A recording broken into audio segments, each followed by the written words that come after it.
Hi everybody, and welcome to our module on the lens. If you look at your eye in the mirror, you will see something like what's shown on the left side of the screen here, and the dark circle in the middle of your eye is called the pupil, and I talk about the pupil in a separate module. The pupil is a space that allows light to enter the eye and hit the retina in the back of the eye, and the retina is what creates an image of the world around us. What you can't see, however, when you look in the mirror is that on top of the pupil is a clear structure called the cornea, and behind the pupil is another transparent structure called the lens. And the cornea and the lens work together to focus light into the back of the retina so that you can create an image of the world around you. The cornea and the lens are transparent structures that focus light into a focal point. This is a process known in physics as refraction. Large objects give off lots of light, and a lens can focus that light into a focal point. In the eye, most of the refraction is performed by our cornea. It focuses light into a focal point that ideally falls on the retina. The amount of refraction that the cornea performs is fixed and cannot be adjusted, however. A smaller amount of refraction is performed by the lens, and this is important because the lens is adjustable and can modify the amount of bending of light so that we can focus on objects close to our eyes. The lens of the eye has some very unique properties that allow it to change shape and modify the amount of refraction that the lens performs so that you can focus your eye on objects. The lens is surrounded by a capsule that contains type 4 collagen. It is an avascular structure. Nutrients are obtained via diffusion. The inside of the lens contains elongated fiber cells, and these cells perform mostly anaerobic metabolism. The principal source of their energy is the metabolism of glucose into lactic acid.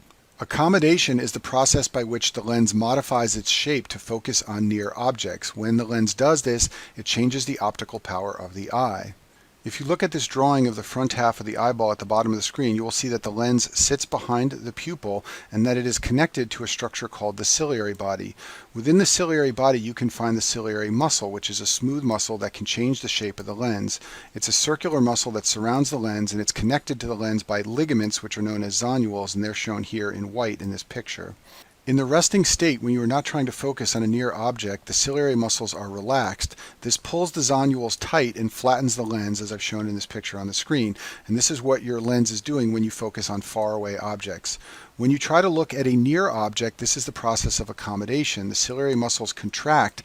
This actually makes the zonules relax and the lens rounds, and this allows you to focus on objects closer to your face. And just to make this even more clear, here's another picture. When we're looking at faraway objects, the ciliary muscles are relaxed and the lens is flatter, as I've shown in this picture at the top of the screen. When we focus on something near to our face, the ciliary muscles contract, the lens becomes rounder, and this slightly modifies the optical power of the eye to let us focus on things that are close to our face. Many of your elderly patients will require reading glasses like this man shown in the picture here. The reason for this is because of a pathologic process called presbyopia. As we age, the lens stiffens and thus it cannot focus on near objects for activities like reading. As a result, we're not able to accommodate normally, and many patients as they get older require reading glasses. Part of the physical exam for the eyes is to test what is known as the accommodation reflex. These are 3 reflex responses that occur as an object is moved closer to the eye of a patient. So in order to test the accommodation reflex, you ask a patient to focus on your fingers, and then you move your fingers closer to their face. 3 things will happen as a reflex response to the fingers moving closer to the face. First of all, the eyes will converge. They will both move medially to track the object. Secondly, the pupils will constrict. This is called miosis, and this is done to prevent the entry of divergent light rays from the near object. And then finally, the lens will accommodate. You can't see this on physical exam, but this is the third component of the body's accommodation reflex. The shape of the lens changes and the focal point is thus maintained on the retina.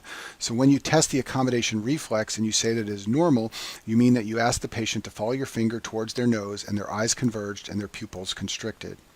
Now I'm going to talk about refractive errors. These are vision problems that result from an abnormal focal point of the eye. In other words, a focal point that does not fall properly on the retina. These types of vision problems are treated with glasses or contact lenses, and most of the people you know who wear glasses or contact lenses do so because they have a refractive vision error. To understand refractive errors, you need to appreciate that the corneal curvature of the eye has to match the size of the eye.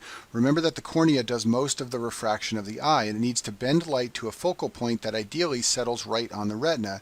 Sometimes as we grow, this process doesn't work out just right, and either the cornea has too much or too little curvature, or the eye is too big or too small, and as a result, the focal point is not on the retina. So in other words, if the curvature of the cornea doesn't match the size of the eye, this leads to a refractive error. The first refractive error that we'll discuss is myopia, which is also called nearsightedness. This occurs when the focal point is in front of the retina. I've shown this in a drawing on the screen. The cornea is focusing light at this point here, which is not the retina, it's in front of the retina. This happens when the eye is either too long or the cornea has too much curvature so that the focal point ends up not on the retina. And when this happens, patients cannot focus on far away objects, thus they are called nearsightedness. Nearsightedness and farsightedness are named for the field of vision that is normal, so in these patients near-sighted objects are okay, but far-sighted objects are blurry. Here's another picture from the web just to make this more clear. In myopia or nearsightedness, you have a cornea that's generating a focal point that is not on the retina. This will happen if there's too much curvature to the cornea or if the eye is too big. Myopia can be corrected with lenses, and in this case you need a negative lens to correct the vision problem. A negative lens spreads the light out more, and thus when the cornea does its focusing, it will direct the focal point now onto the retina instead of in front of the retina. So for example, my glasses have a prescription of negative 1.75, and that's to correct myopia. And this is another picture from the web just to make this even more clear. In the myopic eye on the top, the focal point is in front of the retina. The negative lens spreads the beam of light out a little bit more before it reaches the cornea. This corrects the focal point so that it falls on the retina. Hyperopia is the opposite problem. This is farsightedness. In this case, the focal point is behind the retina, as I've shown on the screen here. This happens when the eye is either too short or the cornea has too little curvature. This results in eyes that cannot focus on near objects, and thus the patient is called farsighted. And once again, here's another picture to make this more clear. You have an eye that is either too short or there is not enough curvature to the cornea, thus the focal point ends up behind the retina. Hyperopia is connected with a positive lens. This is basically a magnifying glass. It focuses the light a little bit more before it reaches the cornea, and thus when the cornea focuses the light, it ends up falling on the retina. And an example of a positive lens is a lens prescription of plus 1.5 or plus 2.0. These are positive lenses to correct hyperopia. And here's another picture from the web just to make this very clear. In an eye with hyperopia, you have either not enough curvature or too short of an eye, and thus the focal point ends up behind the retina. A positive lens will focus the light slightly before it reaches the cornea, and this will correct the problem and put the focal point on the retina. The final refractive error that we'll discuss in this video is called astigmatism. This occurs when there is an uneven curvature of the cornea. Thus the cornea generates multiple focal points and objects become blurry. A normal cornea is circular, like what I've shown on the left side of the screen. In astigmatism, the cornea is shaped more like a football. This means that light will be focused differently in this plane compared to this plane, and thus multiple focal points can occur and the image can appear blurry. And just like myopia and hyperopia, astigmatism can be corrected with lenses or sometimes with surgery. Moving on from refractive errors, let's talk about ectopia lentis, which is dislocation of the lens. This most commonly occurs due to trauma. People who get in fights and get punched in the eye can have dislocation of the lens.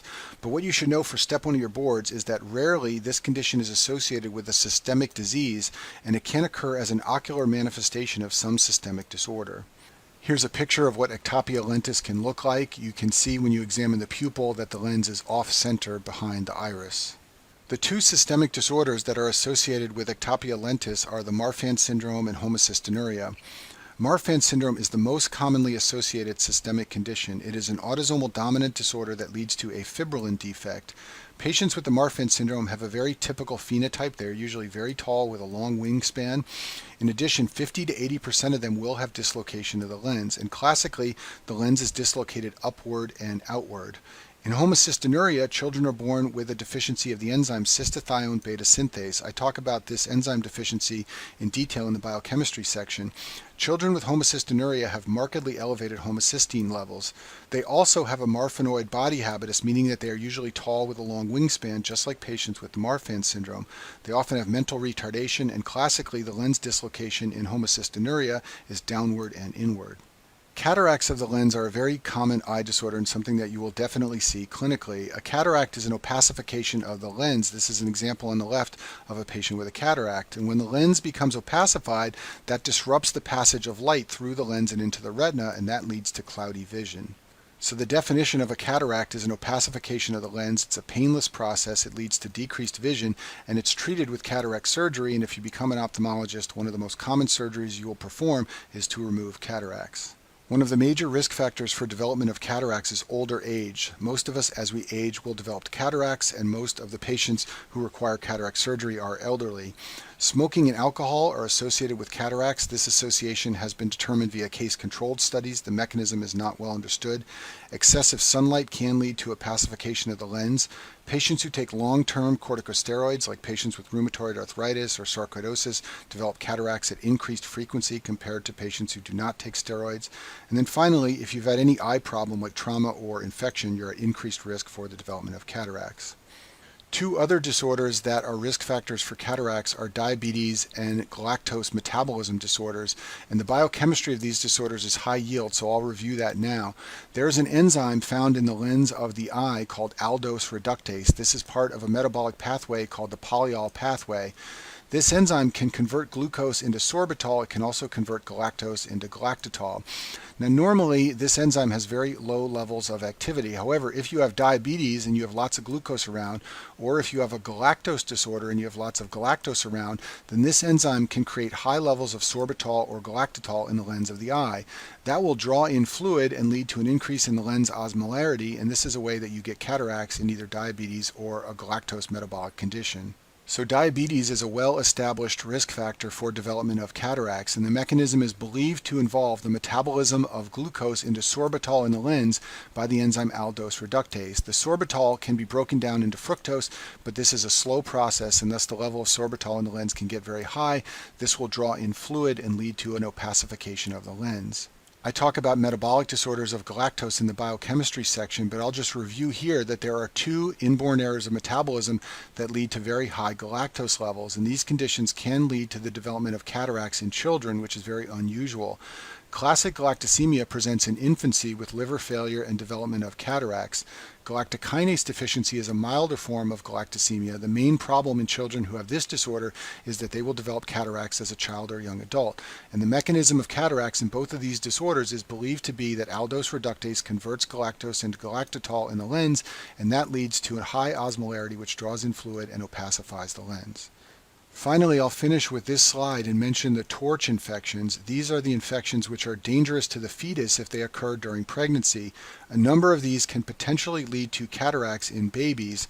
Classically, cataracts are part of the congenital rubella syndrome. If a mother develops rubella, her child can be born with the rubella syndrome, which includes cataracts. In addition, these children are typically deaf, they often have cardiac malformations, and they classically have blueberry muffin skin, which is skin that is blue because hematopoiesis is occurring in the skin. This is extramedullary hematopoiesis, and it occurs as part of the congenital rubella syndrome along with congenital cataracts.